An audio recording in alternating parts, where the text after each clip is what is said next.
ఇది జరగటం నాకు చాలా ఆనందం. హీరో అంటున్నారు, అవి ఏమి లేవండి. నేను నేను నేను నేను పనిచేస్తుంది మన తెలుగు ఆడియన్స్ కోసం, మీ మెప్పు పొందడం కోసం, మిమ్మల్ని ఎంటర్టైన్ చేయడం కోసం. ఆ సినిమా ఒకవేళ వేరే భాషల్లో రిలవెంట్ అయితే వాళ్ళు కూడా ఆదరిస్తే అంతకంటే ఆనందమైన విషయం ఇంకోటి ఏమీ లేదు.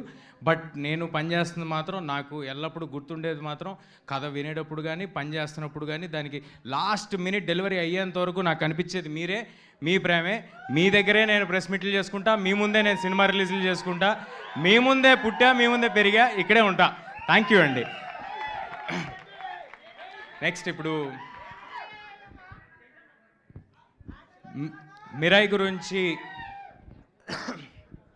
మిరాయి ఒక 1.5-2 ఇయర్స్ తాలూకా జర్నీ అండి మా లైఫ్లో.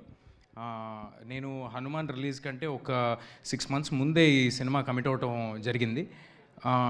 హనుమాన్ రిలీజ్ తర్వాత అయిన విషయం ఒకటి ఏంటంటే, నేను ఈ సినిమా కోసం నా 110% పెట్టాను. నేను అందులో ఎలాంటి ఒళ్ళు దాచుకోవటం కానీ, లేకపోతే సగం పనులు చేయటం కానీ, అంతా బాగుంది కదా, అన్నీ సౌకర్యంగా ఉన్నాయి కదా అని ఆగటం కానీ జరగలేదండి. I have put my 100% effort into